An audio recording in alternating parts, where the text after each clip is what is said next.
Good. There I am, hoarse again. Good morning, family, and how are you? Who did I miss? Lala.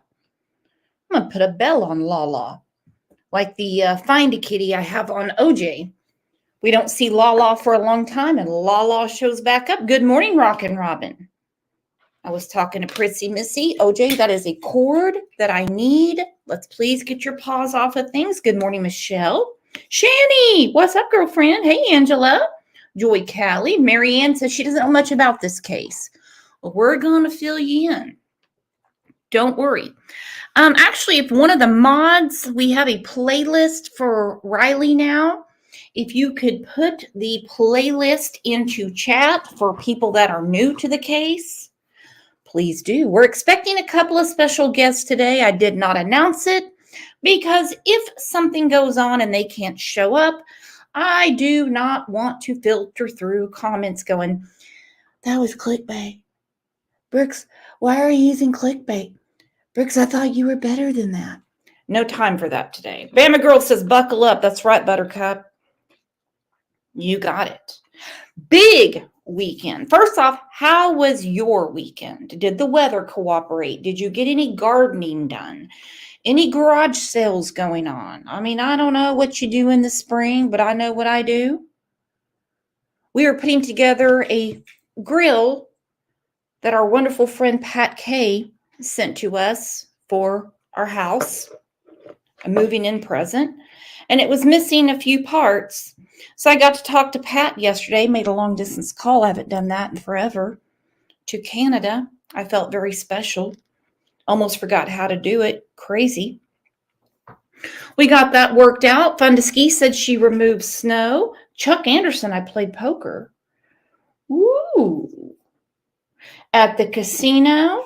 Or do you do it like on your laptop? You have an app for that? Or how do you do it? You a gambler? I'm a horrible gambler. Okay, OJ, that is mine. Thank you for being here, OJ. That is mine. I need that. Those are my notes. Thank you, OJ. Two Boston moms said I walked 6 miles, went on a bike ride, and broke out the hose and sprayed everything off yesterday. Suck it, two Boston moms. I ate a ton of food yesterday and fell asleep on the couch. So I'll pretend like you exercised for the both of us. Woo!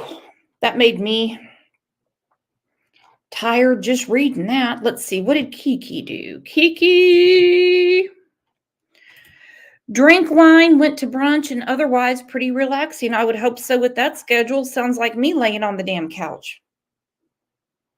I woke up to like free YouTube movies, and I don't know how the hell they even showed up. That are like forever old. And before I even went live, look at this. Connie S. Member for 18 months. She says, love my CLL family. Fun to Ski. Member for 18 months. Said, everyone, good morning. Bree McGee.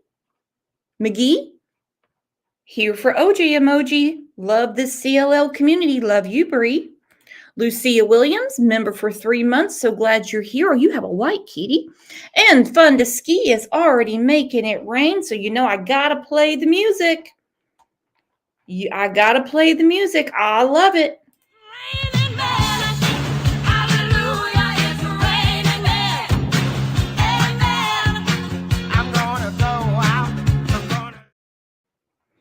Lisa Aldrich said, I finally took down the Christmas tree.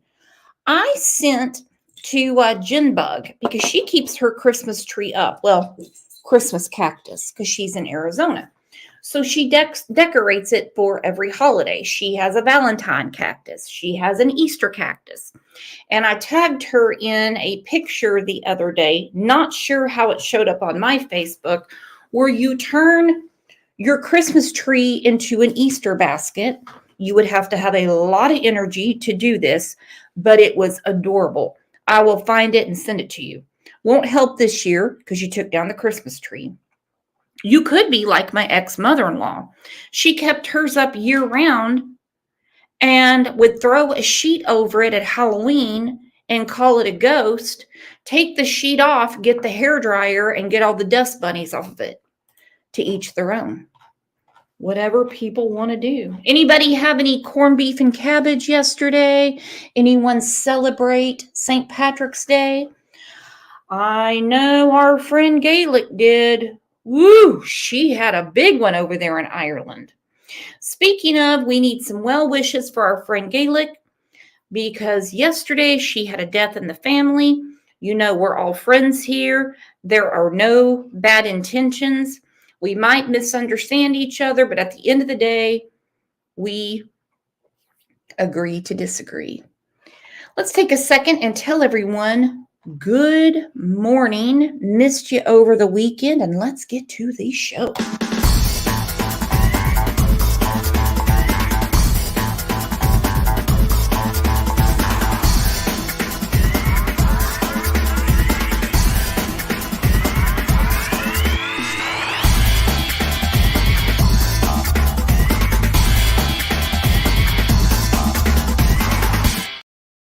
Again, so glad you're here, and we actually have a very special guest backstage.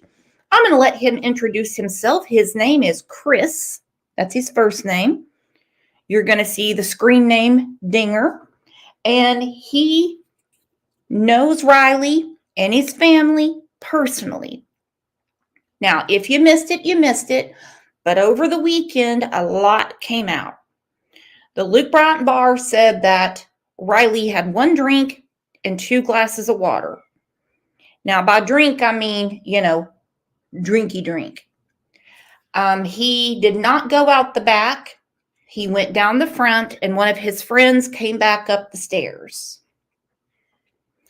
Also, his credit card was found yesterday. So let's give a huge, and I mean huge, CLL welcome to Chris Ding.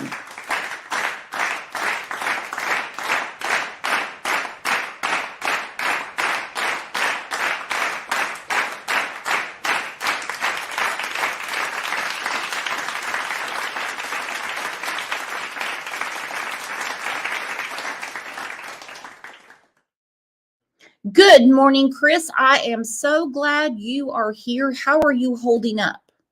Hopefully you can hear me fine with this kind of a last minute. We had to hop out of a meeting, and I appreciate you having me on. We're moving forward every day, just small steps, but we're moving forward. Now, explain your relationship with Riley. Some people think you're his dad. They say you're his uncle. Right. There has been a lot of confusion in that. Riley's stepdad, his actual name is Chris also, as well as mine. I'm just a very good close friend of the family for 35, close to 40 years. Riley's mom and uncle, we used to run around in high school and do ornery fun stuff as kids back then, a long time ago. And Riley's been a part of our family pretty much since he was born. They literally lived a street just south of us. And Riley and my son grew up together. They graduated high school together. So Riley's been a huge part of our life, and I've been a huge part of their family's life for a long time. And that is my connection with him. As a parent, you have one kid. I tell everybody you have 3, whether you have one or not, because we're blessed with all the kids that get to come into our lives and be a part of our families. And Riley has been one of those that's been in our house and stayed with us and took family vacations with us. And, just an incredibly great kid. That's why we're so frustrated that we have not found him yet. Well, and there's a lot of talk about the weekend, the fraternity, going to Luke Bryant's, of course, a surveillance video, what broke yesterday with the credit card. But tell us about Riley as a person. Riley's an incredible kid. I mean, he was a 22-year-old boy that was down there to have fun with his fraternity brothers. We've all been in those situations where you go on adventures with your brothers, sisters, whether they're blood or not, and you make incredible, great memories.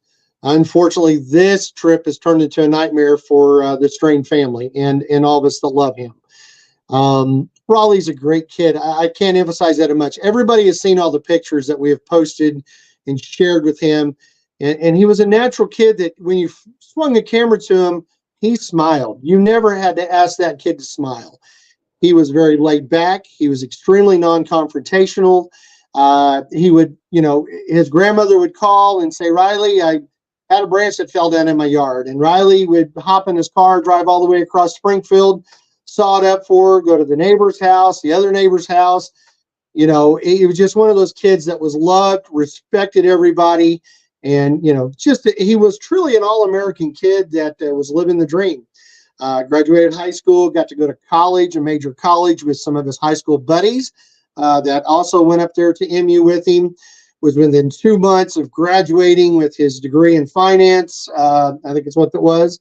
And he had already had an internship with a finance company actually in St. Louis, and was hoping to transfer back down to Springfield where, he originally came from shortly after that. He was only months away from living the American dream. So Riley is one of those guys that, with the numerous amount of people that have reached out to the family, which has been phenomenal, everybody was just always responsive on how nice and polite he was. He was such a good young man. They never felt uncomfortable with him. They loved being around him. Matter of fact, they got his Snapchat, his Instagram. They kept in touch with him. And, he was just a general great kid. Well, do you mind if I ask you some questions? And nothing is going to be disrespectful to Riley. It's about Sure. the case. And if you can't answer it, I totally understand. Sure, I understand. You can easily say, I can't answer that, or we can't really talk about that. Do you know why the Tennessee Bureau of Investigation is not involved? That deal come about, and I put that out Saturday afternoon. We were extremely frustrated with the progress, and we do understand. We're not, upset or, disgruntled extremely on the way this case is being handled by Nashville, the Metropolitan Police Department.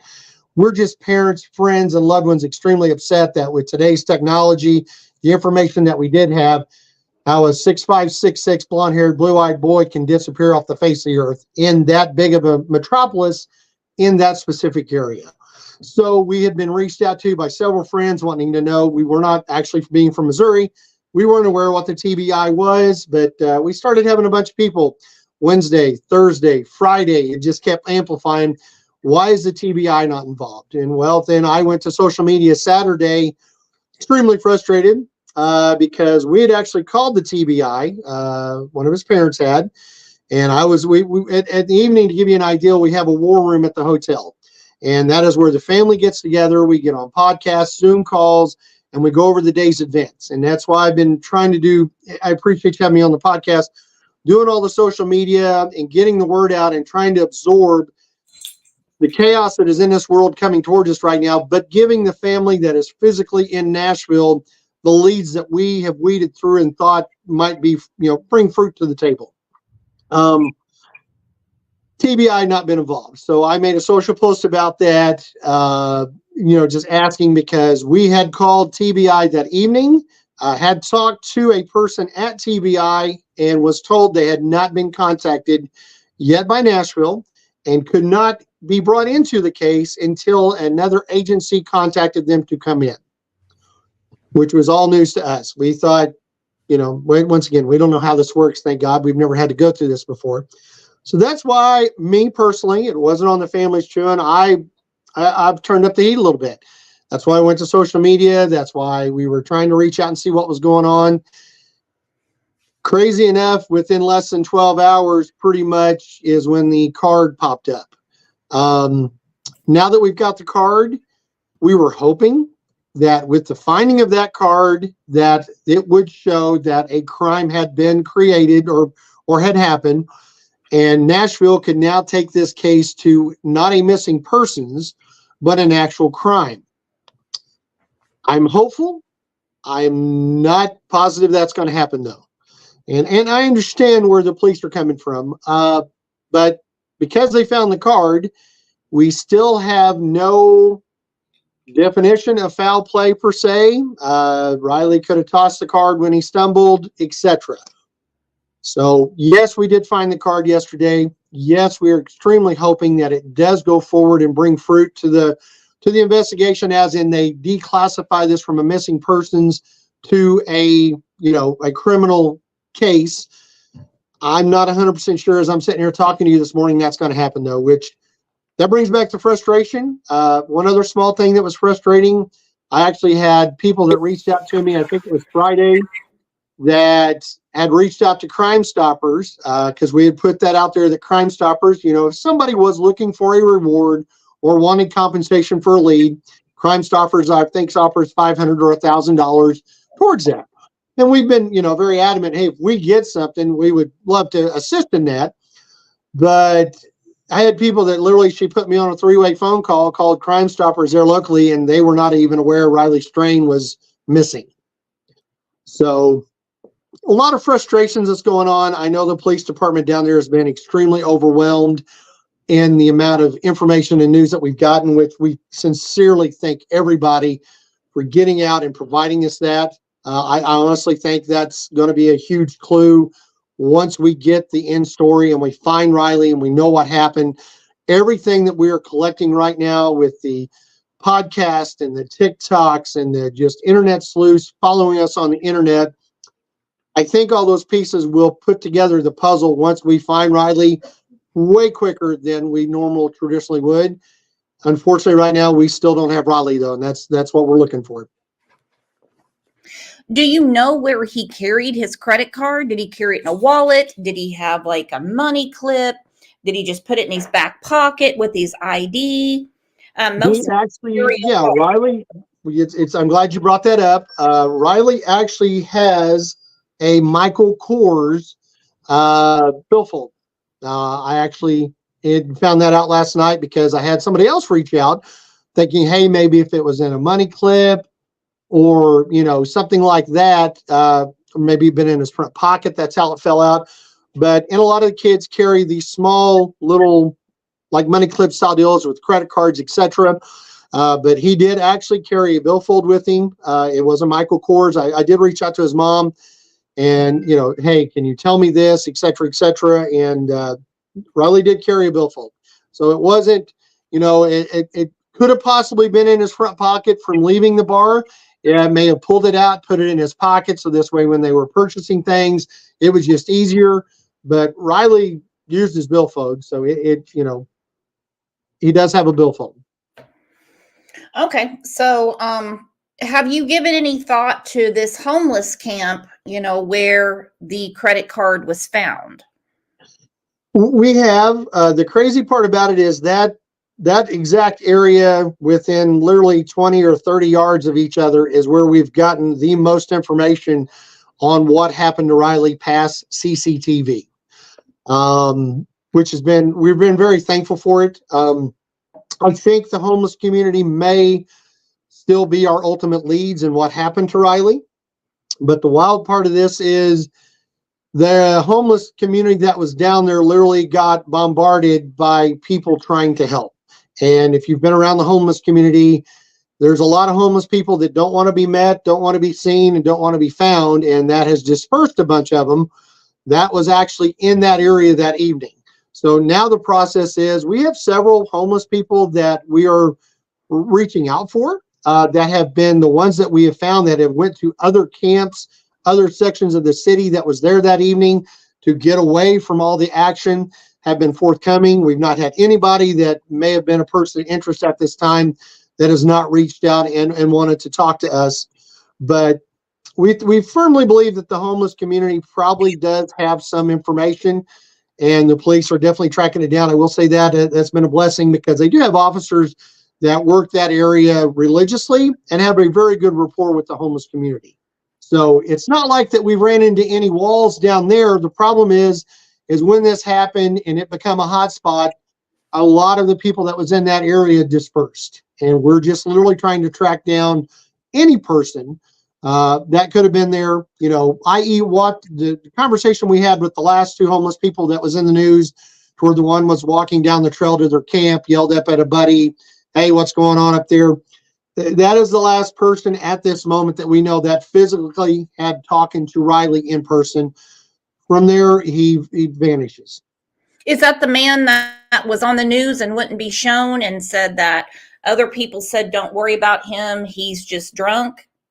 Or someone else? that was somebody, yes. That's not the one that actually was on top of the hill, but that is the gentleman that was talking to the homeless person that was up where Riley was at. And as far as the Tennessee Bureau of Investigation, we have covered other cases in Tennessee. And for the TBI to get involved, the DA has to reach out and request their assistance. They're a secondary agency there. Okay. And we went through this in the Summer Wells case. I didn't know how it worked because I don't live in Tennessee. Correct. Yeah, I live in Oklahoma, and the Oklahoma State Bureau of Investigation, they can dip their toe in any water in Oklahoma. Well, except for Indian Territory. Different story. Yeah, except for the reservations, correct. That is something too. I will say we've been blessed, and with the family, and we're not going to sugarcoat this. This is extremely frustrating. Every single hour and day that goes by just chips away at Riley's mom and dad and step family that goes with it. We're not giving up hope. I mean, the reason we're not giving up hope is, one, we want Riley. Two, as much as it is confusing and frustrating, there is no evidence that something tragic has happened short of him disappearing. That is such a gray area. If you could go out and commit the perfect scenario to do something like this, somebody has mastered it at this moment. We have no signs of struggle, no verifiable things of clothing. There's been several stories on it, but the police have come back with nothing verifying that was his shirt, his pants, his boots, his billfold. There was no DNA evidence left at the scene as in a struggle. We've not had anybody at this point tell us from the homeless camp there was an altercation, there was a fight. He just vanishes. So that's what's, the hope with the family is that he may be somewhere. You have to, I'm going to go dark with you here. What if Riley is being held somewhere? There has been no ransom issued, but what if Riley's being held somewhere and, we just haven't found him yet, or the right lead hasn't got there? I'm bringing this up because I've had over 100 people reach out to me with their personal stories, and actually police reports on several of them from Nashville area over the last 5 years. One that's stuck in my mind was a gentleman that had been roofied, taken, and was held for 7 or 8 days. They had abused the gentleman and then let him go. I don't want that to be Riley, but at this point, things like that have come to us, that has actually happened in that city, et cetera, which the sad part is that can happen in any major city, and it does happen. Yes. On a week, I want to emphasize that this isn't, a dead 0 point deal on Nashville, folks. You need to be aware of your surroundings. I talked with one of the young ladies the other day. I said, as much as the guys, we give the ladies a hard time. You go to the restroom together. If you're out dancing, one of the women, they stay at the table, they watch the drinks, everybody parties, your drinks are with you. You do nothing unless it's a squad activity. Guys, we're idiots. I'll be honest. I've been one for 54 years almost. We think we're bulletproof. We'll sneak outside. Some will have a smoke. Some will vape. Some will wander over here to talk to this girl, et cetera, et cetera. And we do not have that tight core. In today's world, there's just as many guys and males that this is happening to as there are women.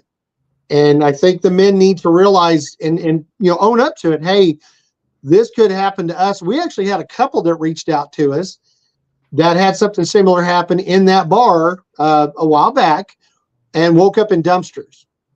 It was a couple. Like I said, it's just incredible, the stories that we've had. I've had literally thousands of leads sent to me, which I appreciate every single one of them, but along those leads, you also get the very dark side of the internet, soliciting money, satanic cults, just, I'm sure you're quite aware because you deal with it also. It blows your mind where people will go and the levels they'll go at attack a family that is already grieving, trying to find somebody and solicit money from them on something that has nothing to do or even false to begin with information. So we've tried to buffer that, keep that away from the family. When things get extremely dark and show violent tendencies, 100% all that is going to the police department for future records or for them to follow up on. But we do appreciate, there's all sides of the internet in the world, the podcasts, the TikToks and everything. But I sincerely appreciate everybody reaching out, trying to keep Riley's information and name and trending the way it is. I had a conference with the family this morning, and we talked about, I've been in the entertainment industry for about 30 years. And I told them, I said, we've got about a 48-hour window right now. And it has nothing to do with finding Riley. It's a 48-hour window before the greatest spectacle in spring completely floods every form of media, i.e. March Madness. And I said, when those play-in games starting Wednesday night at a national level, everything that we're doing right now will be taken not to the back burner, but off the stove. And I understand that. But that's why we're pushing real hard in the next 48 hours to get the information out in the word and try to get some more good, solid leads. I've told everybody, it may not be significant to you, but that piece of puzzle you bring to us and we lay down on the table may start the corner that puts 900 pieces together. So we need everything that anybody can come up with. That they always say, one domino can wreck the whole row, or they say, let the chips fall where they may. Princess has a question for you. How is Riley's mom doing? My heart breaks for her. Riley's mom, we're in constant contact with her. My wife, as I said, one of the other deals, I've been in the entertainment business. I take care of the guys. I've got Jake, and I've got Ryan, and I've got Chris, and I've got Jeff, and I've got all the immediate family members.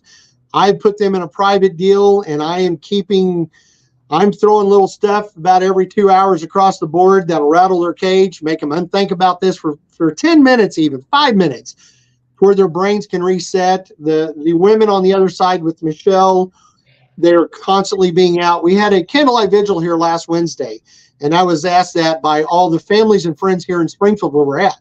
And I told them that. I said, guys, I need help with Michelle. I said, ladies, reach out. And you don't have to reach out to her and directly ask her questions about this. Tell her what happened in your day. Tell her how your kid's doing that's been at her house and staying living. I said, she needs micro breaks from insanity right now, because it literally will. Nobody in the family sleeps through the night. We'll wake up at 1, 2, 3, 4 o'clock in the morning. Wow. Did I miss this? We go downstairs, we hop in the war room. Guess what? I'm not the only one awake. Jake might be awake. Chris might be awake. Ryan might be awake. We've had insomnia for more than a week now. But we are finding ways to interact with each other. People are sending positive things directly to Michelle that are internal in the family. But, even yesterday, after the card was found, the family actually got to go to the police station for several hours and go over video footage from the bar, from basically the route that Riley took up until the point he disappeared. All the businesses in Nashville have been forthcoming and extremely helpful, and we are blessed and thankful for that. We got no more answers, but we saw the progression visually now, basically from point A to point Z from where we've last seen him. That was good for the family. It raised 1,000 more questions, but it was also nice with the card, being able to see a lot more footage and I understand why we've only had limited footage been, released. This is an ongoing investigation. They are microfining, going through all this footage just in case one piece ties to 1 3 down, etc. Somebody comes back in a screen. But, we're taking little wins every day when we get a chance. The negative is way overwhelming at this point, but Riley is that great of a kid. We're not going to quit looking for him. We want to bring him home just so we can have him and he can finish his dream. Graduate college in a month now, start his career, start a family, get back to what the dream was that he literally was 2 months away from starting. Has there been any talk? And I'm not asking this to upset you or anything. I mentioned a couple of, girls that had reached out, and we don't need to name them, about any sort of depression, a fight with the fraternity brothers. They have had, I do know there were some sorority sisters that was at that event, also with the fraternity boys. We do know that. They have been forthcoming, etc. When you had sent me that list, I actually reached out to one of them and then had her reach out to another one that the names were on that, They had not reached out to anybody to do anything. So this is a part of the dark evil that you and me deal with, and being in the media every day is there's a very good possibility somebody's wanting to get on and have their little bit of fame, etc. And I even told to the young ladies, and several of the fraternity brothers were very open to us. Sunday and Monday, they have now pulled back, and I understand why. They probably have been advised to by their parents. They probably have been advised to by the fraternity house. They have a single person, kind of like what I'm doing with Chris and Michelle, to kind of do media and etc. But the kids, it was nice. They had a candlelight vigil at one of the churches there up at the university. I think it was Thursday night, which I thought was phenomenal. They cued me in on it, and I let them know, hey, please let everybody know that we appreciate, and love all the, the thoughts and the kind words and everything that's being sent to the family. We can't click and put hearts and answer to everything just to the amount that is coming in, but know that the family does see the positive side of everything that, is being shown. And they are sincerely, that is what is fueling, to get the long version of that is help fueling Michelle, Chris, Ryan, and everybody else right now, is the amount of love that is shown for their kid and people knowing just how great Riley was trying to find it. Now I'm going to put a picture up of Luke Bryan's bar. Mm-hmm. Some people, they visualize in their head a bar. When you're on Broadway in Nashville, I don't mean Broadway, New York, a lot of these bars are massive. Yes. This place is huge. So when you hear bouncer, like a bouncer walking around, no, they have what's called basically a mission control. And Mm-hmm. they are monitoring all the cameras. Do we know what the misconduct was where they asked him to leave? Because it said at 9:35 p.m., our security team made a decision based on our conduct standards to escort him out. Escort him from the venue through our Broadway exit at the front of our building. And they're going to be able to back all this up. The one drink, the two waters, all of that will be backed up, because in case, I'm not saying anyone's going to do this, in case they get sued, discovery from an attorney would eat the bar's lunch if they're lying in the first place. Correct. What we do have, and after the family got to watch some of the video that was released, I can answer partial to this. The Tennessee Alcohol Bureau of Investigations, I don't remember actually the code words on it. They filed a formal investigation into this. Let me shut this off real quick. Informal investigation off into this. I think it was Tuesday. It was Tuesday or Wednesday, which that made me very happy in the fact that I know anything liquor related is federal. So I knew with them coming into the picture, we were going to get 100% of what happened in that bar. One, Luke Bryan's is not going to jeopardize one being shut down or losing their liquor license. And two, we had a federal, in essence, even though it's Tennessee Bureau, etc., they are guidelining by the federal system. Their news report that they put out, Luke Bryan's did with what you were saying, etc., etc., etc., goes along with the video that the family watched last night. Mm-hmm. As far as the altercation on why Riley was asked to leave, it was not a bar fight. There was no instances with a security person. And that's all I can go on that. There was something that was done that they asked Riley to, exit the property on, but there was no punches thrown. There was no confrontation with any male subject, female subject in the bar, nothing like that. So no fight, no unnecessary flirting with a woman, nothing like that. It was something else. Nothing along those lines. And unfortunately, I can't go any more detail than that, but it was, once again, it tied back to the family's belief that, because that was the first thing when they come out and said he got thrown out of a bar. I've got a handful of our boys. Yeah, that's going to happen. Riley was, and that's what was crazy about it, because Riley's internal core from back here in Springfield, including my son that's in the Air Force, he was like, Dad, we're the ones that got ornery. Riley's the one that usually de-escalated the situation, or somebody would come up and Riley's, my son and Riley's almost the exact height. And which Riley being 160 pounds made him a target sometimes in those venues for people wanting to come start with him. Oh, you're a big guy, blah, blah, blah. And Riley was non-confrontational. So that's what really threw the family for a loop when this happened, because we're like, that's not our kid. I mean, what are we missing here? It was nice for the family to see the video. And I do want to thank Luke Bryan Smart. They have been forthcoming. We knew when we went down there, we were not going to see footage until we were allowed to see footage. I'm a business owner. They just can't do that, even though it's a family deal, due to possible litigation down the road. Not even necessarily from the Strain family, from the fraternity or somebody else over an incident. Proper channels have to go through. Warrants have to be served, etc. 100%. And so if the restaurant group that owns Luke Bryan, and trust me, the bar, not Luke Bryan. Right. I'm not here to defend the bar. If they did wrong, they did wrong. Just common sense tells you if there's going to be a lawsuit, the Discovery will eat their lunch if they lied. Correct. Some people say, why would you ring up water?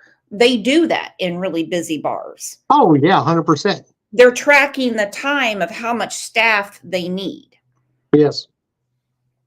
It's hard to imagine if you go to shitholes like I do. And I at first thought it was a little strange when it was said, and I don't know where it came from, that one of the buddies was not allowed to leave because hadn't paid the tab. Nobody just runs a tab unless they're just slow at the time. It's right. We did get confirmation from multiple people that was physically, it was amazing. One of the parts of the blessed part of the internet. I had 4 separate people that was in that bar that night that had no affiliation with anybody, that was in that group. And every one of them, there was no bar tabs. It was pay as you go. I've been to Alan Jackson's bar there. And they will actually, when they bring out your receipt, whether you're at a table, whether it's just you by yourself, which is, that's sometimes that happens.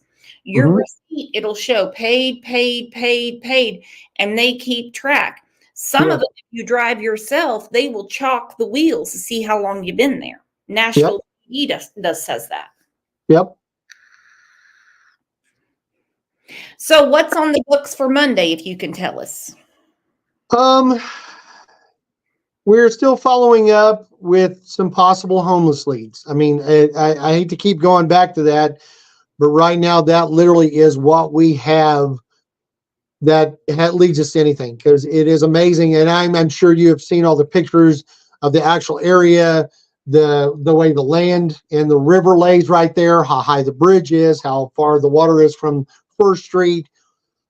It's just amazing. We've had a lot of people that's went back and dissected the footage from the detention center. The last video that was shared publicly, the long shot heading back north. Every one of us every day was like, how is that camera not facing south? That literally is the second bridge between the 2 bridges, is where Riley's last phone been pinged. And if that camera would have only been pointing south instead of north, we would have Riley probably, but unfortunately it's not. So we've had people dissecting the vehicles that went through there and the times that they went through there. I've even reached out on social media. Hey, if somebody possibly sees one of these vehicles, do not confront the people. They are innocent. We have no idea. They could have just been driving through, but we would like to have a license plate number. So the police, because unfortunately in that video, you can't see any tag numbers. But, I said, if you see something that's similar, please give us a license plate number. We can have the police follow up with it, see if they were even in that area. We've reached out to I call them the little scooters, but we reached out to some of the little scooter shops and, take them to see if maybe they could give us some type of an idea of who was in the scooters or rented the scooters at the time of the videos. Maybe they saw something, because the wild part about this is, and I boil back to at this moment, if there's been a crime permitted, they've done the perfect one. Nashville at that, in that area has a constant rotation of people that leave. It's not like they're coming to that job 5 days a week. They're coming to their apartment every single night. That area, there's thousands to 10,000s this weekend, 30 or 40,000 people due to the basketball tournament, constantly revolving in a 72 to 48 hour window that may never come back, or may have went to California, may have went to Florida, where it went to Canada, New Mexico. That is the wild part. In those deals, we hope that maybe somebody caught something on a still picture, taking that maybe in the background. But right now, we have a bunch of people that we would love to still contact. We're just trying to get the word out to figure out how to do it. And there's a lot of questions. And for one, it's a busy city. I mean, you might as well call it like a little Las Vegas. Yes. They're so PO'd that, you could clearly see him, falling down, tripping, stumbling, and nobody did anything. No. And honestly, they could, when you're in a big city like that, you don't really want to approach anybody. But it is, there's no good Samaritans anymore. There's not. We discussed that, and actually I talked to somebody about that. I said the sad part is, as a society, how many times have we seen good Samaritans that did good deeds get sued for the deed they done and save somebody's life? I said, the crazy part about it with it, and it's a double-edged sword with what is going on with technology today and the internet and TikTok, and I call it the 90-second, the 90 seconds of any type of relationship or something. They have literally been trained to be disposable, because in 90 seconds, there's something new. Snapchat, you see it, it's gone, no big deal. 50 plus years old, I was raised where you walked in the house, and each house you went to, your mom and dad's house had pictures. Grandpa and grandma had a lot more pictures. And as it went down, we just had memories and pictures and stuff that we kept. So even when you're walking through that house and your aunt and uncle or somebody wasn't there, you constantly saw them and they were in your mind. With today and technology and stuff, they've literally dumbed us down to where if it doesn't have a physical interaction with us, and I understand why people are that way, hey, it had nothing to do with me. I don't know nothing about it. But yeah, that is one thing. We've watched the videos countless times and looked at the people and just went, wow, that one person, if they'd have just said something. And unfortunately, we haven't found that person yet, if they did. Well, and we have some questions from the chat. I'm just pulling out, questions here and there. We're on a 60-second delay. Our friend Tiffany said out of all those people with him, he was the only one put out of the bar. Why? That is a big question that we've had.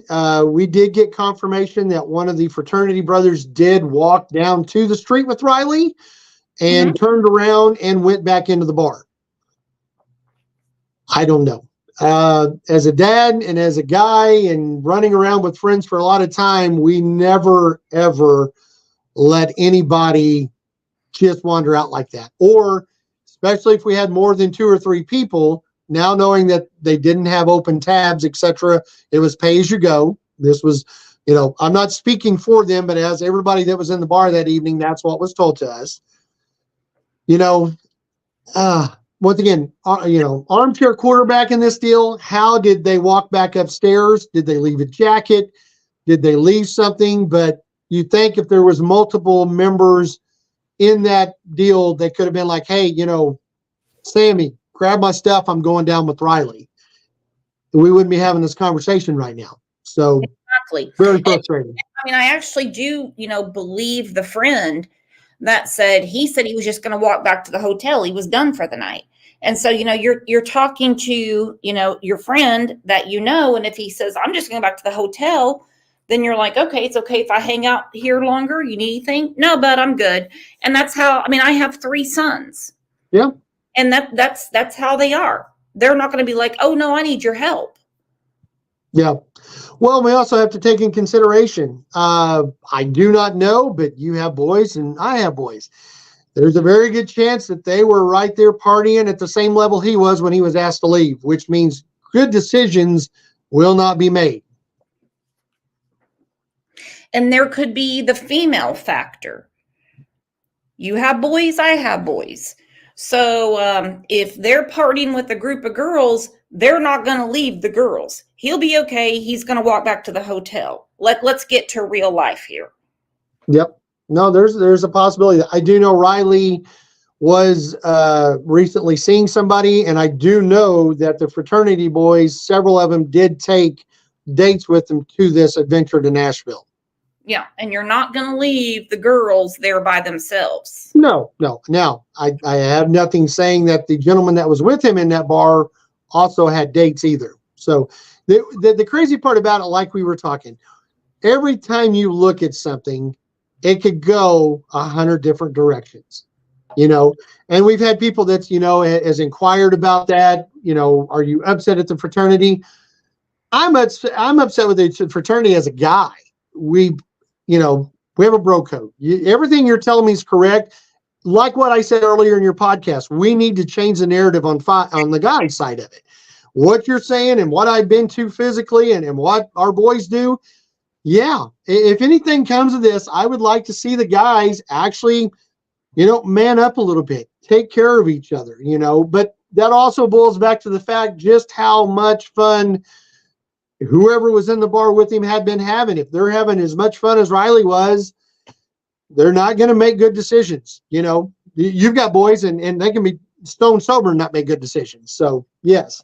Well, and that is true. And I do think things need to change at these bars. If you have a security team, and we have seen their statement, I'll put it back up at 9:35 p.m.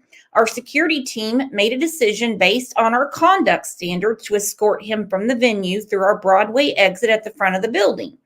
Now, if someone, let's say, figuratively speaking, let's say they're too intoxicated to be there. There's bars that will call a cab. Yes. If they're not steady on their feet, they'll find another entrance and they'll call an ambulance. And a member of the staff will be there until the ambulance picks them up. Yep. And this has been a long-standing policy, not just in Nashville, but on the Riverwalk in San Antonio, the bars in Kansas City, Chicago. Don't get me going on Vegas. Yeah. They'll just boot them out, and what happens. Yeah.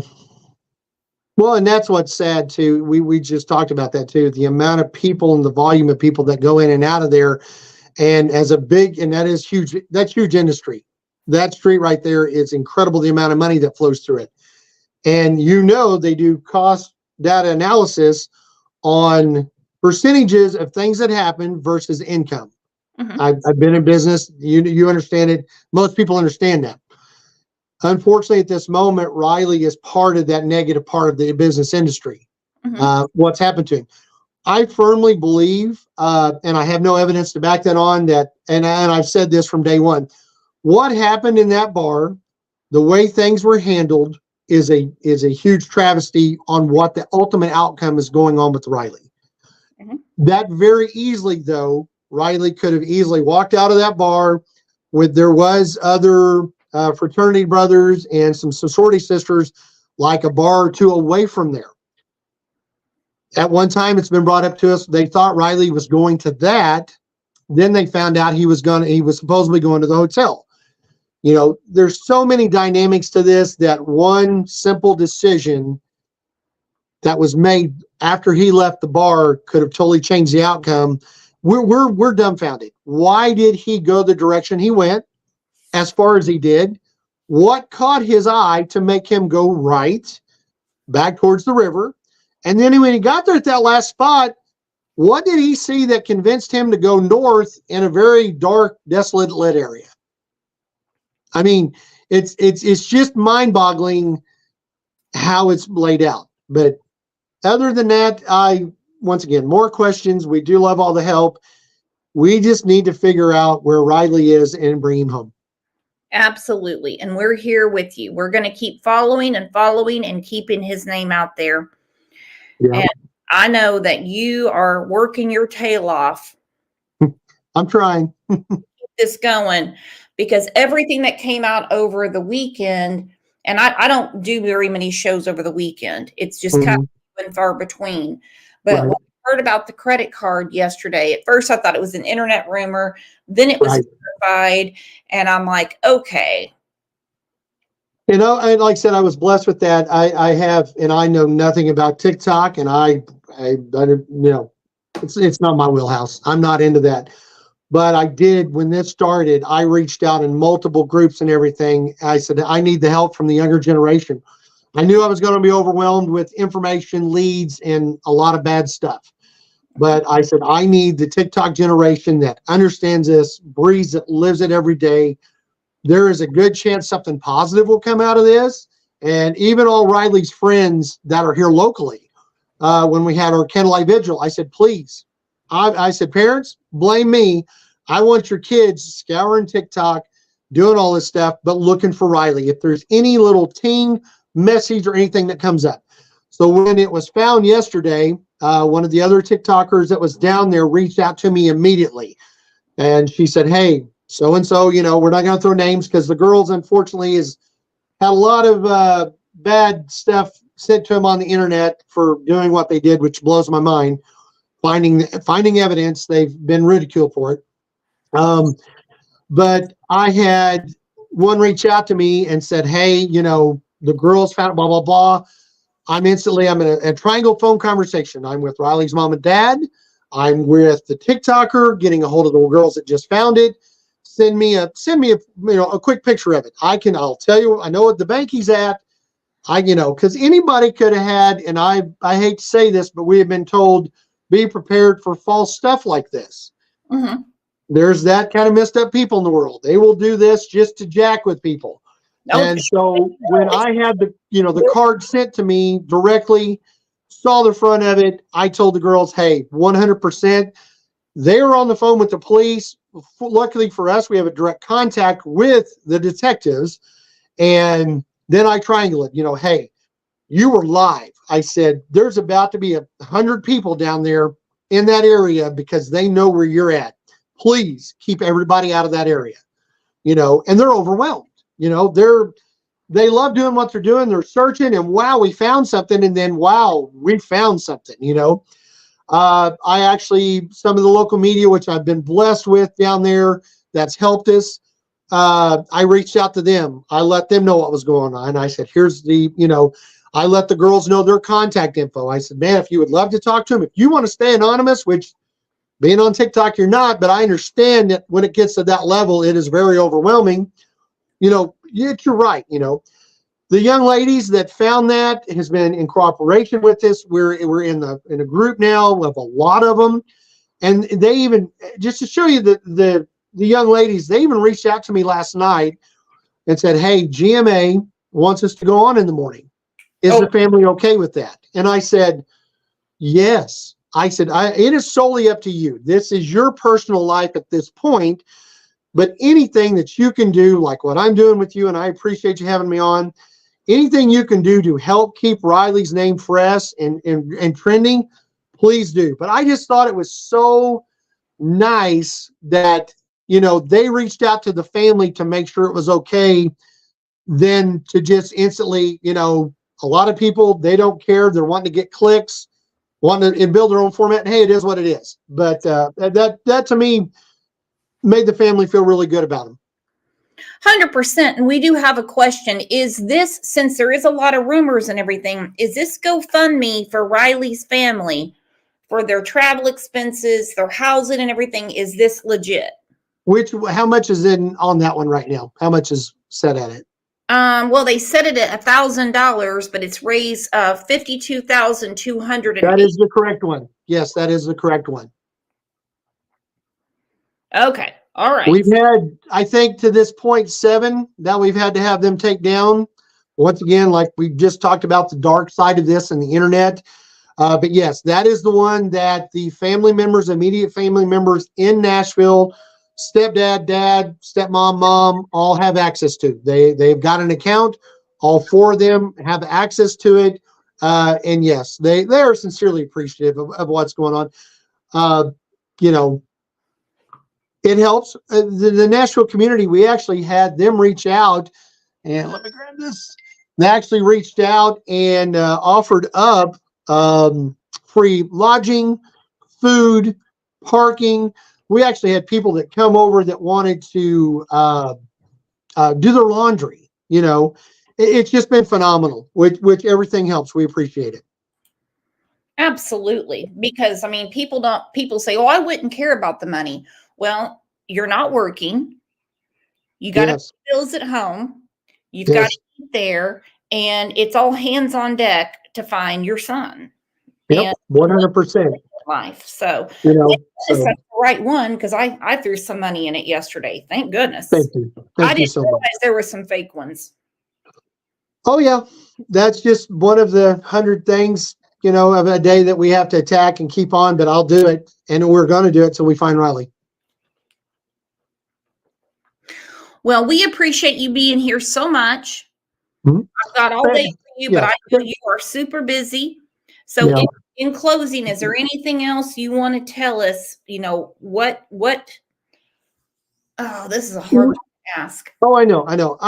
We want Riley home. You know, I want to be I'm not his uncle, but I want to be that uncle that we get to do car trips on and go look at cool boats. And I take the boys to Hooters and get wings, and they fall in love and I have to take them home. And, you know, I want that time back. Me personally, I'm going to be selfish. I want that back more than anything, though. We want him back for his mom and dad. And I want him he was so close to starting what he had worked 4 years extremely hard for in college, his career that he avidly was enjoying.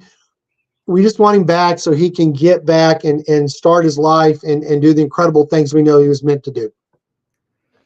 Well, I think you're an amazing person, an amazing advocate, and we are going to keep following. We are going to keep sharing his picture like we do with every case.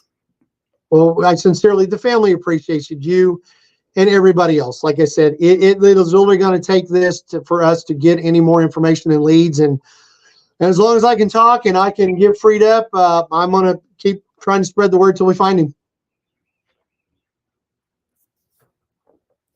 Well, you keep doing it, because let me tell you something right now. I can't tell you how many family friends we have that my children call aunt, uncle, that, you know, family's Yep. the original F word sometimes. It's Oh yeah, trust me. I've got non-blood friends and family that's more family than what I've had in the past with blood family. But you're right. When you spend that much time with somebody, and you know, as a parent, you knew when your kids went to their house that it was the same rules, you know. And we would always say that, hey, if they act up, do what you need to do, and vice versa. And taking the adventures with them and getting to do the journeys has just been phenomenal. That's why I know he will make a great dad someday for somebody. And this is just an obstacle right now we need to get through and get him home to where he can start living that dream.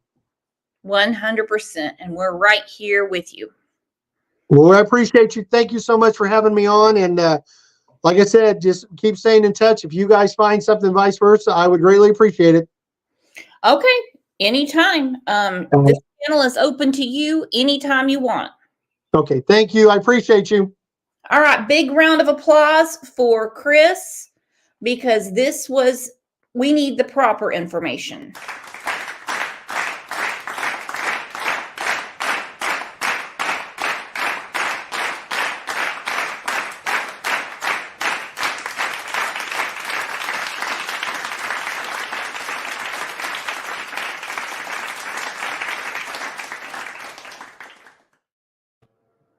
We could have talked to him all day. You know, he was supposed to be on Friday, but he was dealing with detectives. So we don't expect, anyone to hop on YouTube when they have other pending things.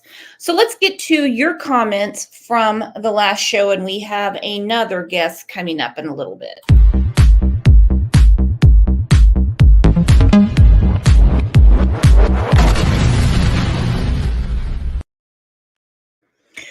Okay, Catherine Carpenter said, "You better not even serve someone who's too intoxicated. Anything happens, your bar can be sued." True. Now, there is absolutely no evidence that he was drugged, roofied, or too intoxicated when he got there. So what happened? Remember, he FaceTimed with his mom, sent her a picture of the shirt he was wearing, which is safe. That's how we know what he was wearing. He FaceTimed with her. So if the whole Jello shot story and everything from the hotel was true, Mama would have known. I understand he's 6'7", but a mama knows. Joy J said, "I'm starting to think he was running from something or someone. I had to look myself on maps. His phone ping, which doesn't mean a lot, at Top Golf was weird to me once I looked it up. I hope caves are checked during river searches. Oh, and the underground spots under the old buildings like Hard Rock. This is crazy. But the unhoused folks have committed awful acts on the riverfront before." Hence why when the police started poking around the homeless camps, they started dispersing. I had an idea today. I need to quit saying That's not the way to punctuate your sentences when you're speaking. I'm trying. Anyhow, I had an idea. I put it in the Crime Lines and Lies Facebook group today. I said, since there is such an issue with the unhomed Americans, because if you say homeless, people get furious. We've seen it before. People come after me about stupid things. But anyway, the unhomed Americans in Nashville that seem to have been a problem over the last few years, I said, hey, Mayor, pull up a Greyhound. Have them roll up their tents. Drop them off on Ben Hill Road. Problem solved. Problem solved. Ryan Christie said, what really pisses me off is that the people that walked by him, all the people he walked by, and not one of them checked on him. Asked if he needed help. WTF is wrong with these people? As a mom, I'm always watching kids. She said, well, they're kids to me. And damn sure would not have let him continue walking by himself, especially after he hit his head.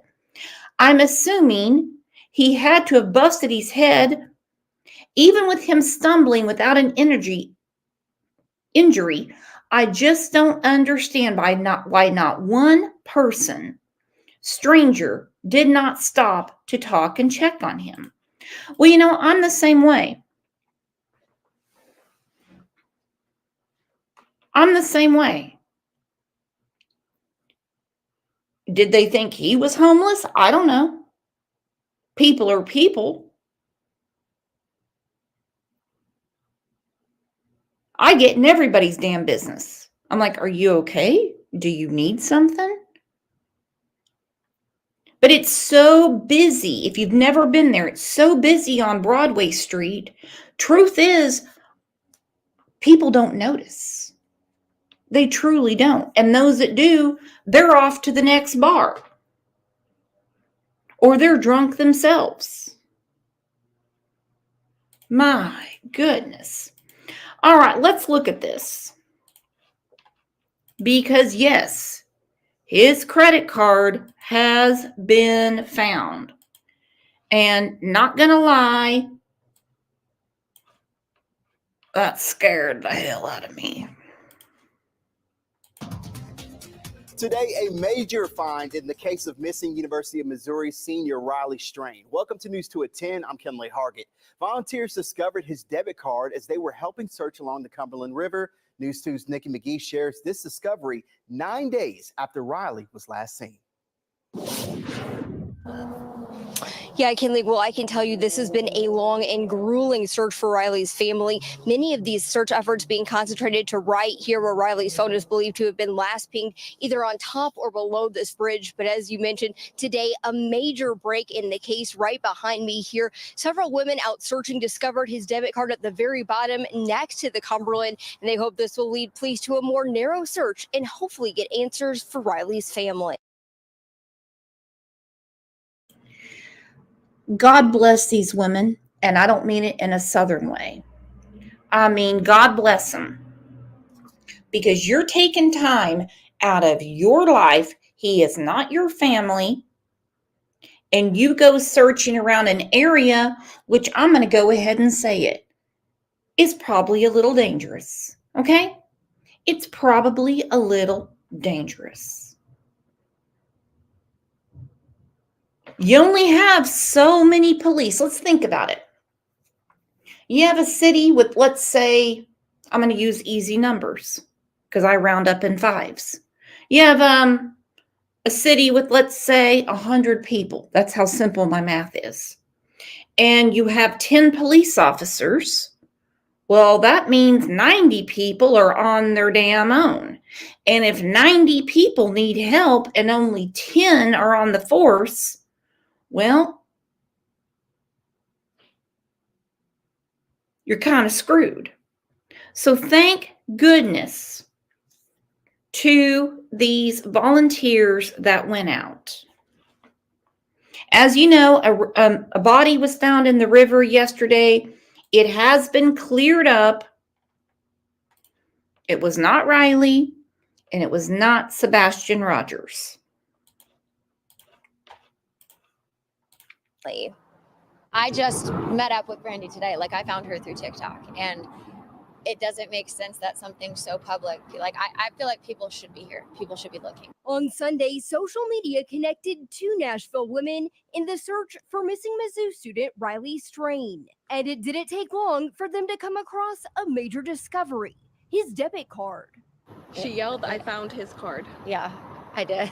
And we immediately. And my stomach dropped. And then my innate reaction was to be like, let's keep looking. Like, I didn't know what to do. She was like, well, let's call somebody. And I was like, well, let's keep looking. Police confirmed on Twitter Sunday afternoon the bank card did in fact belong to Riley. Brandy Bainan, who has been searching the area since Tuesday, hopes this will lead to an even bigger search along the Cumberland. I want the Tennessee Bureau of Investigations to be involved. This needs to be involved as a criminal case right now, not just a missing person, in my opinion, just to make sure we are crossing off everything that we need to cross off. Both of these searchers encourage others to do what they can to assist in the search for Riley. The fact that I could come out here in one day and myself find the card. And look for a blue wallet, look for brown boots that are flat-toed, a size 15.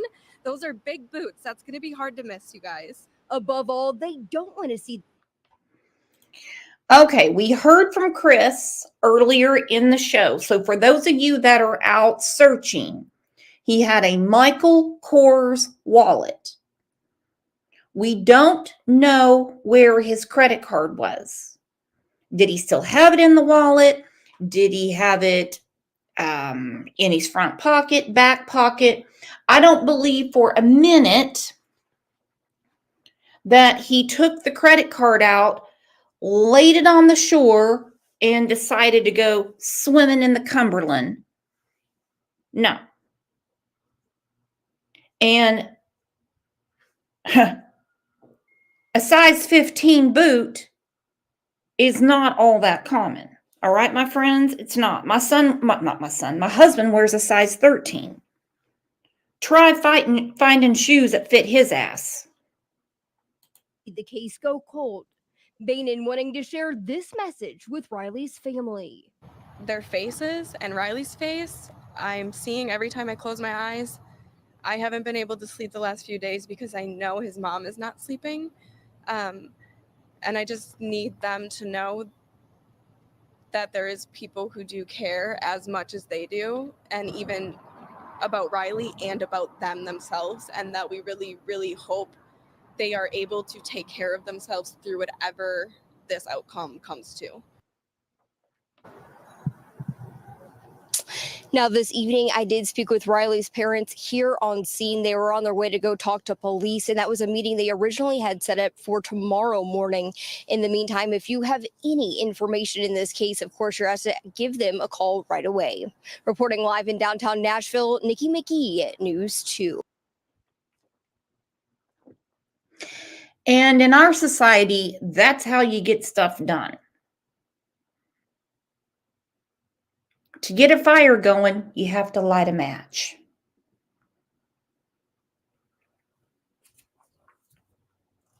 Truthfully, especially in big cities, there are so many police reports, people that can't find people, people that have been stolen from. So if you really want something done, particularly with a 6'7", 22-year-old with a size 15 boot that's there for spring break, if you want to get something done, you do exactly what his family's been doing, and you get the attention you need. You burst the pipes. Why is TBI not involved? I don't know. We know from the Summer Wells case and other cases in Tennessee we have followed, the TBI is a secondary agency. So to get them involved, they have to be basically invited from the district attorney in Nashville. We know in Sebastian Rogers' case, which I am not covering on this channel, I am keeping up with it on Trev's channel. They were invited by the DA. The only way to change law enforcement in Tennessee would literally be an act of Congress. Just because that's their state constitution or whatever, I don't know. It's called an act of Congress. We have changed these things in Oklahoma, where the OSBI can step on the necks of smaller towns that think they're just going to take care of things themselves when they know they don't have the resources or the manpower. So it is what it is. I mean, is TBI a good agency? I mean, it seems like they have a really good solve record. I'm not impressed with the case of Summer Wells at all. Not because of TBI, not because of FBI, but because of Hawkins County. But that's just me. And again, this is where we're at right now with the case of Riley. Disbelief, this bad dream, wake up, be able to hug my son. A heartbreaking exercise today as Riley Strain's family climbs down embankments along the Cumberland River searching for the missing University of Missouri college student. Strain was in Nashville for a fraternity formal, walked about of a Broadway bar Friday night, disappearing short time later. Fox 17 News' Kylie Walker joining us live downtown where that search is intensifying with each passing day. Kylie. Mm-hmm. Yeah, multiple states and agencies are involved in this search. It's really an all hands on deck effort. Now, earlier today, we saw crews both on foot and by boat. They were circling this area. It's also the vicinity of a nearby homeless encampment. Also, the last known location of Strain and possibly his last interaction. After 22-year-old Riley Strain was asked to leave Luke Bryan's bar on Broadway, we know he went down 3rd Avenue to Church Street And that's where he took a right, walking all the way down till it turned into Gay Street. However, his last known location was between the bridges off James Robertson Parkway and Woodland Street. What's going through your head right now? Disbelief, this bad dream, wake up, be able to hug my son. Describing it as an emotional roller coaster, Chris Whited tells us his stepson was last seen nearby a homeless encampment. Right now, there are a couple of the homeless that have confirmed that they either spoke with him, but they know they saw him. So that's the detectives are kind of working with that. Whited says detectives. Okay, and I'm not trying to be disrespectful, or as some people would say, shitty, or using my tragedy pimp skills on the unhomed Americans, as I was corrected the other day. But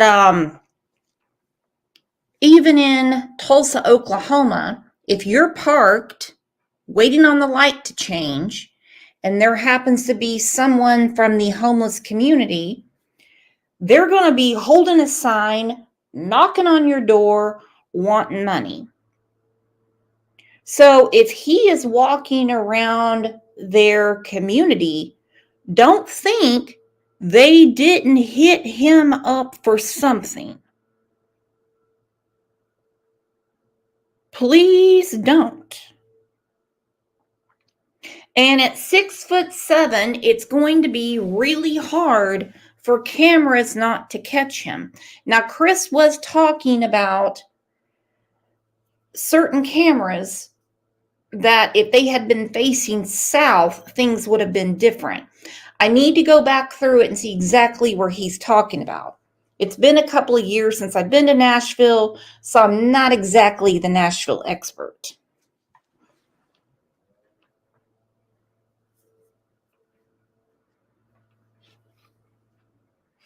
And that's what worries me about this case. If he is wandering around himself by himself, maybe he went to another bar, went to Old Red's, went to Jason Aldean's, went to Alan Jackson's, went to a hole in the hole in the wall, went to the Bluebird. I don't know.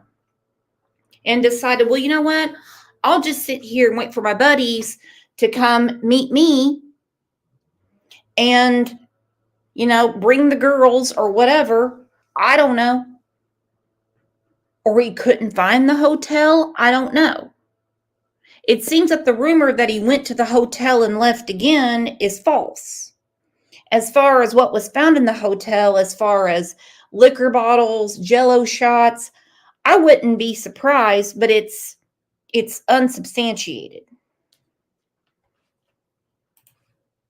Are searching through any gaps from surveillance footage. So we're just trying to find, did he get in a car? Did he fall? Is he with a homeless person that's taking care of him? Did he walk on down around the corner? On Thursday, MNPD's Urban Search and Rescue rappelled down the embankment near the Woodland Street Bridge and scoured the shoreline of the Cumberland River, with many members of the community joining in on those efforts. For about 6 hours, we went up and down the river. We walked all the bank. We went 14 miles downstream and then came back up almost to Rock Harbor. And with his nonprofit, American Airboat Rescue, Gary Hanner says he spent the last couple of days with Strain's family. This in search of the missing college student. We parked the boat along the shore and then just hiked up in and talked to many homeless people and saw, went through their camps and stuff and just trying to find any clues we could. And earlier this afternoon when I spoke to Whited, he said he's really overwhelmed with all of the information the past 24 hours. So at the time, he was telling me that he was going to regroup with family and then, of course, law enforcement agencies so that they could really hone in on what area to search next, especially because there's more volunteers and there's more family that will be coming in the coming days. Also, keep in mind there was a press conference earlier today. Right now, police say that there is no indication of foul play. Of course, things could change. We do have that press conference on our website, fox17.com. For now, reporting downtown, Kylie Walker, Fox 17 News, your Code Red station. Okay, and she's right. It could at any time change. Tracy said, "Where is Slim?" I don't know. I'm not going to track her down. She knows what time the show is. She might have had an appointment or something. Vanna Girl said, "I think he might have left his hotel key in the room, or they gave him 2 keys and he had one on him and left one in the room." That I don't know, but I will tell you a true story about me, about Brooks. I can't tell you how many hotel keys I have lost over the years. Sometimes they're just in the wrong part of my purse, and I am a lazy bitch.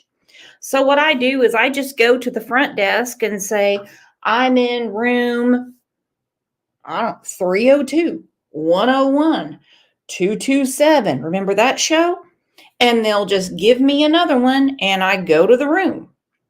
I have even gotten home from trips and I'm like, I got like 10 keys in the suitcase. So not having a key is not an excuse. If you have a room at the hotel, even back before they had the keys, the cards, they would have a manager let you into your room. So you have a room, you have a room. Truth. Savannah said, "Have you seen where the 2 girls there found his credit card?" Yes, sweetheart. We are 1 hour and 23 minutes into the show. We just played it. So I know there's a lot of stories, a lot of rumors, a lot of stuff to discuss. I believe at 22 years old, about to graduate with a finance degree, he knew if he couldn't find his key, he knew to go to the front desk to get another one. That's just my belief. I have never heard that he was that, I don't know the word without getting chewed up, ignorant, especially since he's been on spring break many times. What you do if you lose your key. I mean, if you lose your key to your house, do you just go wandering around? No. You crawl in a damn window or you call a locksmith. He's not Forrest Gump. All right, Riley's family has spoken out again. And they break my heart. They are just beyond devastated. His mama almost cripples me listening to her. Cindy, I'm so glad you're here. Cindy said she's been listening for a long time. And she said she hasn't chatted yet. We have 874 people listening. Don't be shy to say hi. No one's going to bite your head off. We're all friends here. And if you can't be a friend, well, call me a bouncer at Luke Bryant's. I'll take care of it. Want to talk to their son again. Good evening, I'm Hannah McDonald. The parents of 22-year-old Riley Strain are holding out hope that search crews will find their son. We've been asking questions ever since the University of Missouri student went missing 8 days ago after a night out on Broadway. And tonight, News Channel 5's Nikki Hauser talked to the young man's family about this around-the-clock search. All 4 of Riley's parents tell me they won't stop until they find Riley. Police are on the same page. They sent out crews just this morning to search along the Cumberland River near Woodland Street in the area where Riley was last seen 1 week ago. I haven't talked to my boy for over a week. And it's hard. Daily calls, texts, and FaceTimes define their relationship. Just, how's your day going? Or he called, tell me something good about school or his internship. That tells you right there what kind of a kid he truly is. But his love for family, friends, sports, and life defines him. Dismiss his attitude.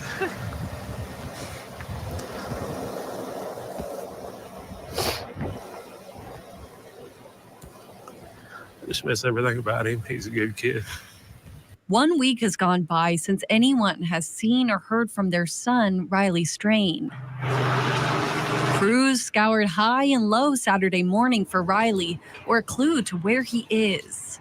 Riley Strain's parents and step-parents, who all just prefer parents, We're doing the best we can. are asking you to share anything you know. We need some answers. We've been down here for a week trying our best to come up with anything.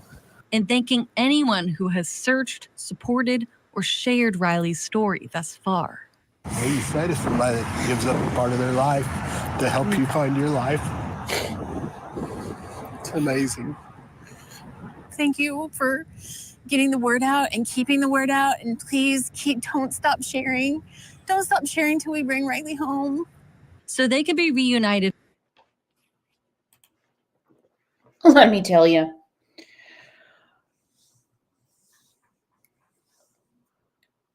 This is how parents truly act.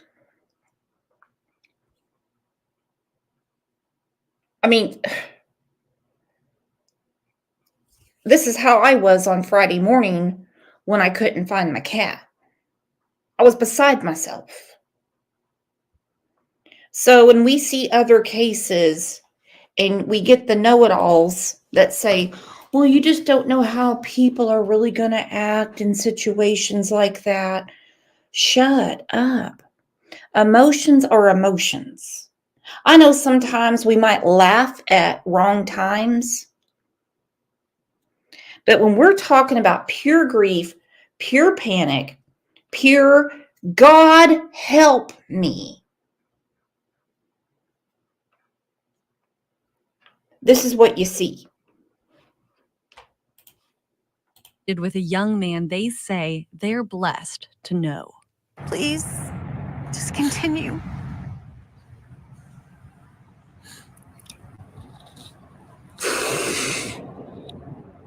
We know this community is invested in finding Riley. If you know or recognize anything, even if it's small, call police. And in the meantime, on a busy holiday weekend like this one, look out for your friends. Stay together and make sure you're keeping one another safe.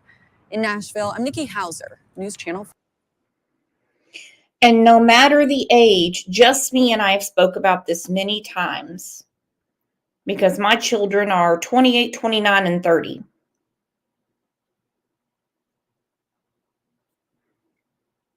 You still worry. You still get sick at your stomach. Sometimes it's worse because when they're children, you've got them under your thumb. You know that they're in the house. When they're adults in this big world, you worry. You worry about, are they okay paying their bills? Oh my gosh, when I had lunch with my son a few months ago for his birthday, I mean, I've seen him since then, but I'm like, you bought a new truck? And he said, oh yeah, Mom. I'm like, well, you didn't tell me. He's like, well, I didn't tell anybody. I'm like, oh, okay. But I'm sitting here thinking, is he biting off more than he can chew? My goodness. You know what I'm talking about. If you're a parent of a 20-something, 30-something, you're like, you got to be kidding me. And then he brings me some dingy candle for Christmas. I'm like, boy, you just bought a $50,000 truck and you get me a Dollar Tree candle? Different story. I'm just kidding. I really don't want their money. I want them to take care of their money, take care of their marriages, take care of their jobs, and just be successful human beings. Pat Kay said 40-something, and I still worry. Absolutely. If anybody wants to know about when I lost OJ on Friday morning, it's actually the beginning of the last show we did on Friday. We have a whole playlist for Riley right now. All right, more coming out from the Luke Bryan bar. Sadly, today marks the 7th day in the search for 22-year-old University of Missouri student Riley Strain, who was last seen on March 8th, last Friday, after patronizing Luke Bryan's bar, 32 Bridge, which is located in downtown Nashville. Today, we have more updates and developments for you as we have now gotten another statement from TC Restaurant Group, the operators of Luke Bryan's Bar, 32 Bridge. Over the past couple of days, we have been covering this case. Our initial video shows the initial coverage of his mysterious disappearance.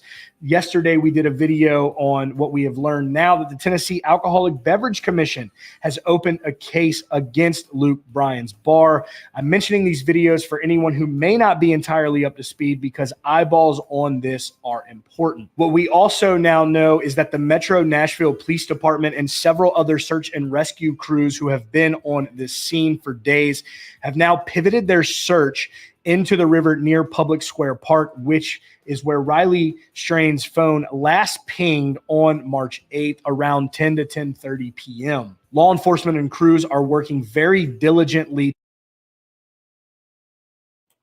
Okay, from a local channel, I just want to, as the cool kids say, debunk. They said it took 16 hours for the friends to call him in as missing. I'm going to debunk this because he speaks to his parents quite often. His parents wouldn't have allowed 16 hours without knowing that he made it back to the hotel safe. They actually called 911 around 2 in the morning on March 9th. Now, where the friends had been the whole time, I don't know. But if they drugged him and they killed him and all the things that the friends are being accused of, except for being irresponsible, they would not have been so hot to trot to get a hold of the police and find out where he's at. So he left Luke Bryant's at 9:35 p.m., roughly.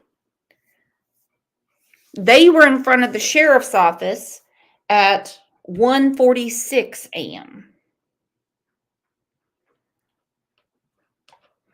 Sonia said, is this case focused on attacking and suing bars? Not on my end, girlfriend. Not on my end. I can't speak for the ones that are involved. To find Riley Strain, they're sweeping that river. And not only are they putting their efforts into the water, but they also are searching by air as well. We continue to send out our prayers, our love, our thoughts to his family during such a difficult time. We are just hoping that he is found safe and he's able to be brought home. Now let's go ahead and get right into our update for you today. Again, from the TC Restaurant Group, the operators of Luke's Bar, 32 Bridge in downtown Nashville, where Riley last patronized before his mysterious disappearance. I want to take you back to yesterday first, however, when we learned that TABC would be investigating the bar. The director has released a statement where he told local news station WSMV4 there are no specific rules or statutes that governs escorting out intoxicated patrons from their businesses or providing assistance in getting someone home.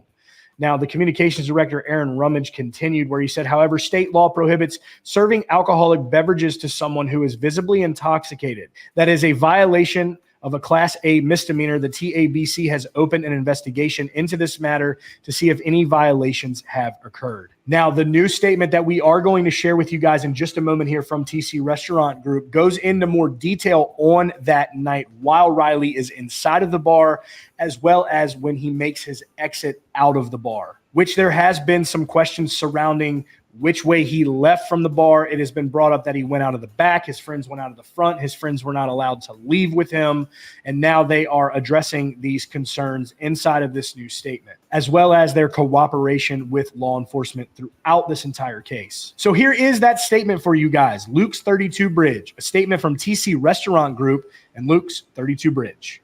In our effort to help the Nashville Metro Police Department's missing persons investigation of Riley Strain, we proactively provided detailed information quickly after his visit to our business on March 8th. This information included all security camera footage, photos of Riley at our establishment with detailed timestamps, transaction records, and staff accounts. Additionally, we proactively engaged in communication with the Tennessee Alcoholic Beverage Commission and will continue to communicate and provide any records needed to aid their ongoing investigation. During Riley's visit to Luke's 32 Bridge, our records show he purchased and was only served 1 alcoholic drink and 2 waters. At 9:35 p.m., our security team made a decision based on our conduct standards to escort him from the venue through our Broadway exit at the front of our building. So again, they notate there it was at the front of the building and not the rear, as it has been suggested by many online. He was followed down the stairs with 1 member of his party. The individual with Riley did not exit and returned upstairs. Our prayers continue to be with Riley's friends and family during this difficult time and for his safe return. So another allegation was that Riley's friends were not able to leave with him on that night. However, now in this statement, they are saying that one of the members of his party was with him as he went to exit. However, he went back into the bar. But we've also heard that they were trying to pay their tab as well. And then, of course, when they came outside, Riley was no longer there. And during his time at Luke's bar, they notated that it was 1 alcoholic drink and 2 waters. As of right now, it does not appear that we have any information really surrounding Riley's itinerary for the evening prior to getting to Luke Bryan's bar. In the security footage that we have seen and the videos we have shared with you guys, it does look to be as though he was under some sort of intoxication as he was making his way throughout the city that night. Again, we are hoping for a safe return. We want him to get back home. A truly, truly scary situation. As always, guys, that's your latest update here from CountryCast. Hit that subscribe button down below so you never miss out on any breaking updates surrounding your favorite country artist and all the news. Growing up, I always... So that is it. And again, I do not believe that the bar is going to lie and say because there's been a lot of rumors about over serving and things like that. No, unless in the short time they were there, someone bought him a ton of drinks. I don't know.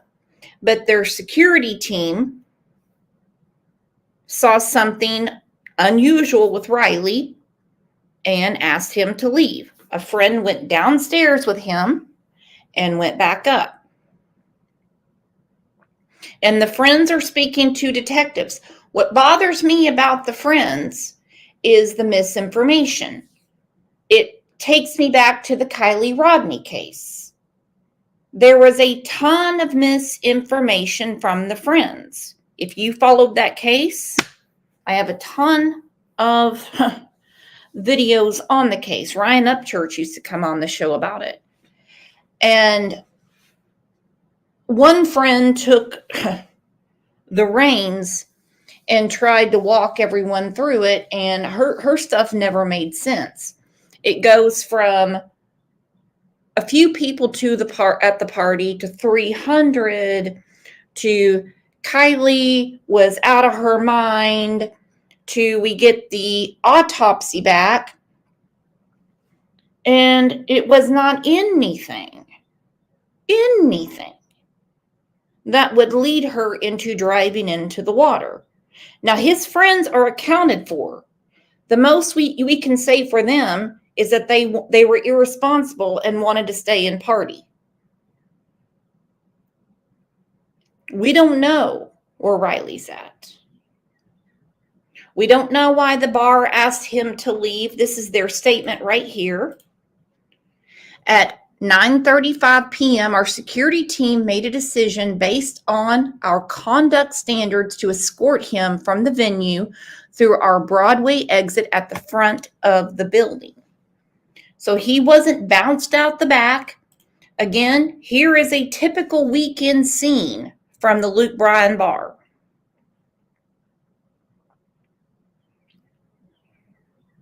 It's a big old place. We don't even know if all the friends were together, standing around, campfire style, if you know what I mean. There's a rooftop bar, there's a porch bar, there's like 7, 8 vans going on at once. It's huge. So, I mean, what are the chances they're all together? What are the chances that the one friend, when he said, I'm going to the hotel, went back upstairs? You can't even hear your phone in those places.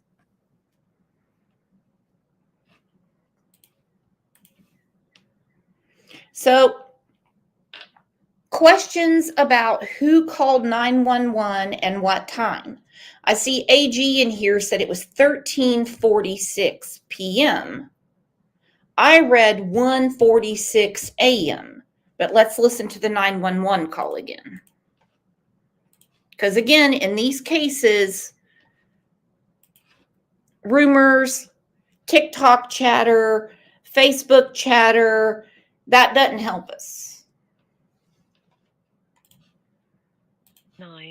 2024 13:46 and 24 seconds.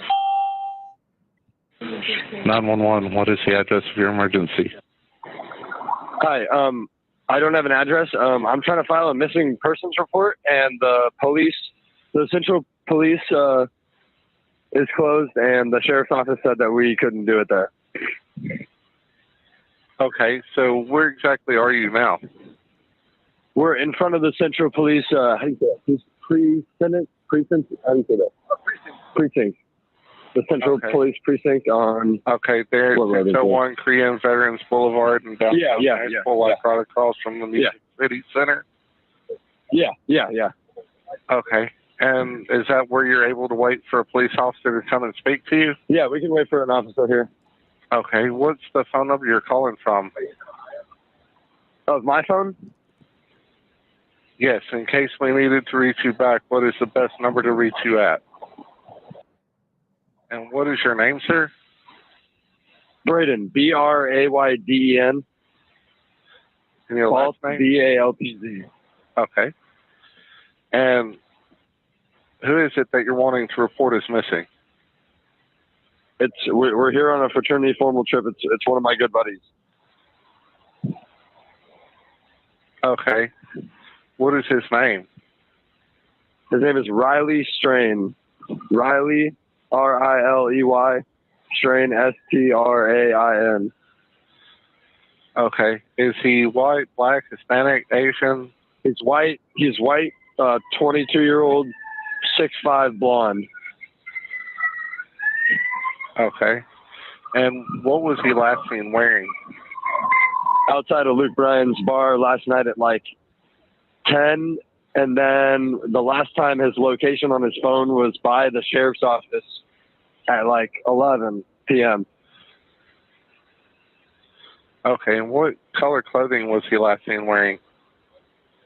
He's wearing jeans, boots, and a half black shirt, half brown, light brown. Okay. And you said it last showed outside the sheriff's department? Like around that area by the river, by the sheriff's department over there.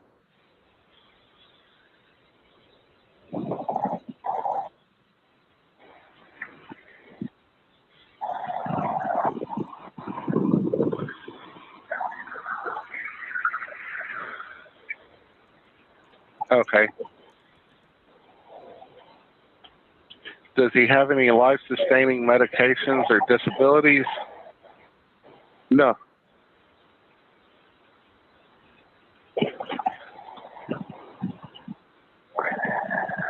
And what is, you said he has a phone, so it's a cell phone, right? Yeah, it's an iPhone 15 Pro Max. What is the number? But it's hold on. Give me 1 second. I got you. Sure.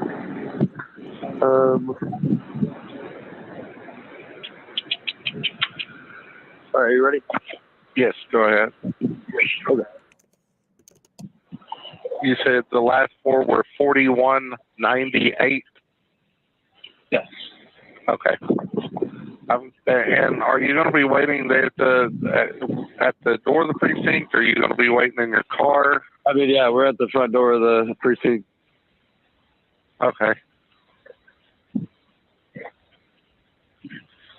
I've got the call sent there at the Central Precinct, 601 Korean Veterans Boulevard in downtown, right across from Music City Center. We'll get an officer out to you as soon as we can. Please call us back if something changes before they arrive.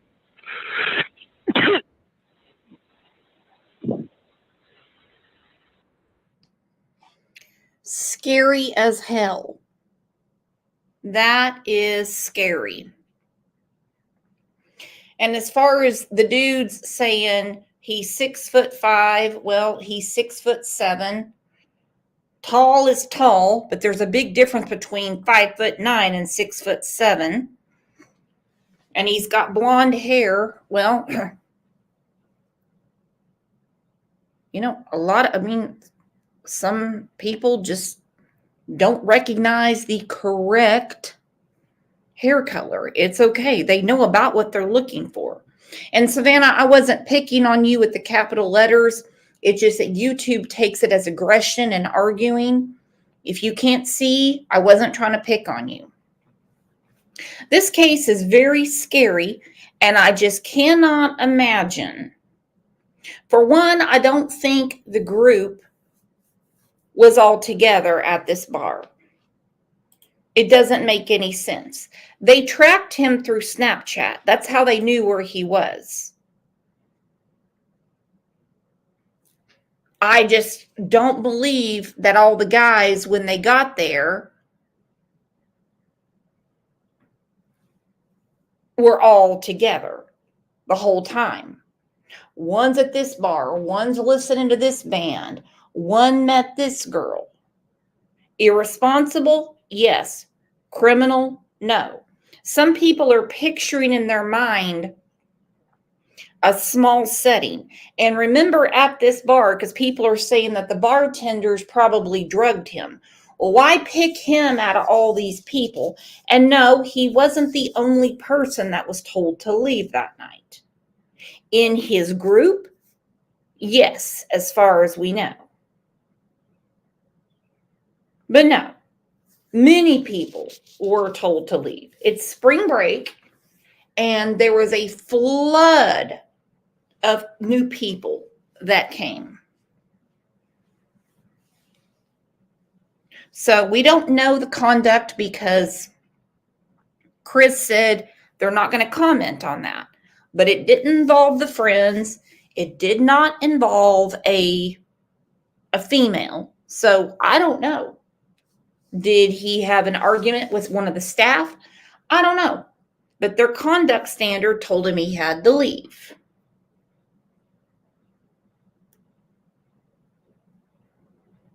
This picture alone is giving me anxiety. This is the reason I don't go to Walmart.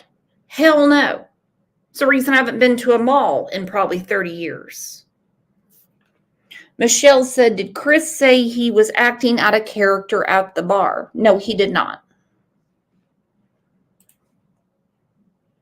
No, he did not. Truth is, we don't know. But Susie Sue sent me this picture of him, bent over. It's a very grainy picture blown up from a CCTV, and he's looking at his hand. So I don't know when this picture was blown up, if it was from falling down or what. I don't know. But he had one hand on his stomach, and the other one he was looking. He had like one arm across his stomach, and he was looking at his hand.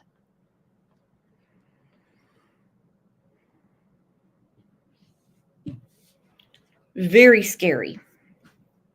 Very scary. Walking Dead said it kind of looks like he has his phone in his hand. Happy Hoggus said he's hurt, in my opinion.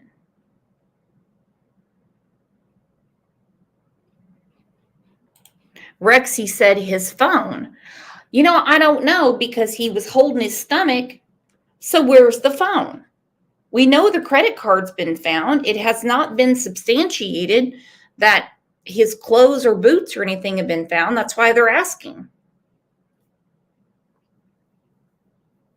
They've been combing the area. They're like, he wears a size 15 boot. You're not going to miss it. He has a Michael Kors wallet. I'm not saying that's an uncommon wallet. We know what shirt he had on. The last ping from his phone was on March 8th. Where's his phone? We do know where the search is concentrated at. We do know that much. And with finding the credit card and the concentration of where they're searching actively with boats, helicopters, the Cajun Navy, you name it, on the river, and the fact that his credit card was found at the homeless community place, camp,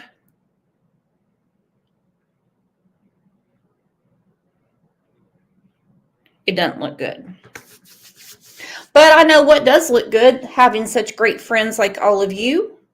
We have new members, gifted memberships today, great mod squad, keeping it cool, keeping it real, and as always, the best chat and community on YouTube. Now, has everyone hit the like to help old Brooks out? Let's take a second and hit the like. It means a lot to YouTube. When Evil entered, so glad you're here, said seems like Black Car was following and all the surveillance footage of him, in my opinion. A lot of people have brought the Black Car up. It seems like the Black Car is not a part of it. But I don't know. I'm not the investigator. We see things from a different perspective as the ones doing the investigating. Also, if you're not subbed to the second channel, please do, because if our old friend Kat, when she gets off work, if she's available this afternoon, we will be having another live on the second channel. You don't want to miss it. Take a second to hit the remind all, because you don't want to miss a show. So if I miss you this afternoon or over in Discord or one of the Facebook groups, then I will see you back here tomorrow at 9 a.m. Central. Remember that, 9 a.m. Central. No point in coming in at 10:30 and ask me what's going on. 9 a.m. Central. Be here or be square. Oh, that didn't rhyme. Be there or be square. You guys are the absolute best. Love you to pieces. See you back here shortly.